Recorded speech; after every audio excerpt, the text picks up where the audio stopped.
Let's to. go. My best audience. Oh, she's lovely. So what are you going to send now? Not telling you. You're not. Well, So you what all of you a sudden she's my agent. You want to go outside, sell tickets? No, look, it's 3:30. Never mind. I haven't told them yet about Well, the benching. They stick. go on. Go on. Are we ready? Right. So I'll tell you. This is true. I should never move. It's true as Emes Hashem. I wouldn't have known about this except my sister Sylvia told me about it afterwards. When you were abroad, they used to give you, there was no mail, there was no post box. They used to give you a card to write home. And on the card was like 3 lines. I am well, I'm not well, how much I don't remember half of them. I would like some cigarettes, I would like some chocolate, that's it. And you sign your name and put the address on the back of the card, that's it. That was your only communication with your loved ones at home. Now, I didn't know what was going on at home. My mum was never a well woman in those days, and I was very worried about her. But I don't know, I had my own problems. Not that I didn't think of course I did. But we got ourselves into a situation during the last defensive push that the Germans made on the British Army in a place called the Reichswald Forest, the other side of Cologne, right on the Rhine. And I was a machine gunner. But the weather had been so bad, it was pouring, you heard the story? The weather had been so bad, it was raining cats and dogs for days and days on end. There was 3 of us in a slit trench, and the slit trench was half filled with water, and we had it poked up with 4 sticks on the end over the top of the trench with a ground sheet to keep some of the rain off, and it was hell on earth. And the Germans were attacking us like with everything they had left. And it was bad. It was real bad. You'd never got much sleep, and life was hell. But there was nothing you could do about it. We were pinned down, and we were going to stay pinned down until they'd finished. And there were lots of casualties.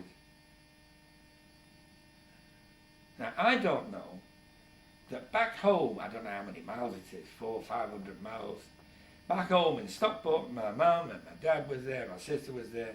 Now, I don't know that every day my mum used to pick up a siddur and she used to say Tillim for me.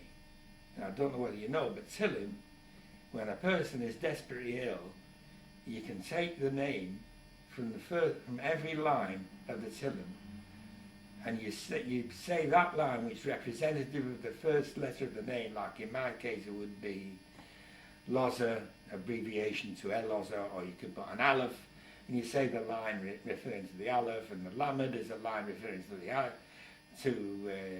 Lamed, and then there's a line referring to the Ayin, and so on. Now, I don't know that she's saying, and these are prayers for a refuah. She doesn't even know I'm ill, because my last card said I was okay, but she must have sensed something. And just at that we figured out, my sister and I, that round about that time we were getting bombarded with the heavy armour of the German army.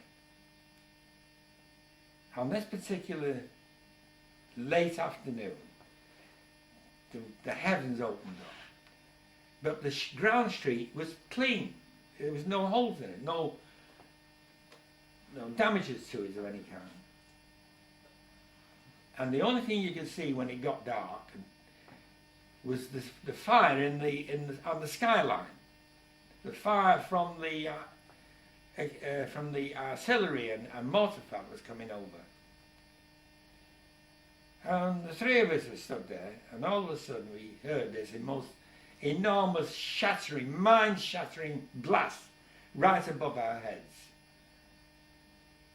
And it was almost deafening. And you looked up, and as I looked up at the ground sheet above my head, it was full of holes. So it's obvious that we were right under the target, under the area which they were firing at. They just fired an area.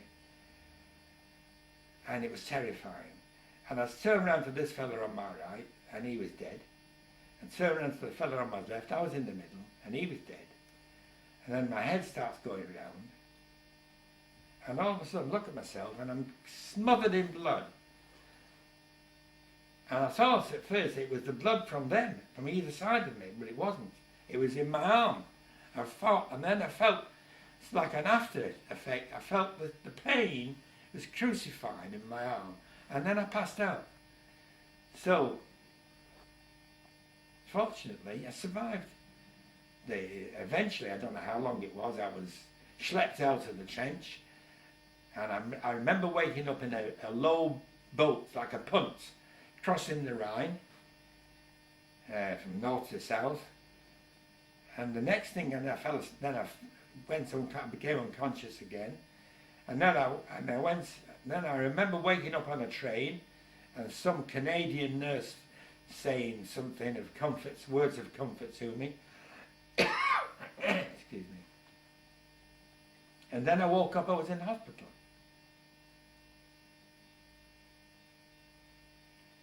And I really didn't know what was that. But the strange thing is that when my sister told me, and we worked out the time and the day, my mother was praying at that time. And I swear to you, because of that prayer, I survived. And I've always remembered that. It's always stuck in my mind as something that life is beshed. And you've got to be grateful for every day that you live. And that's it.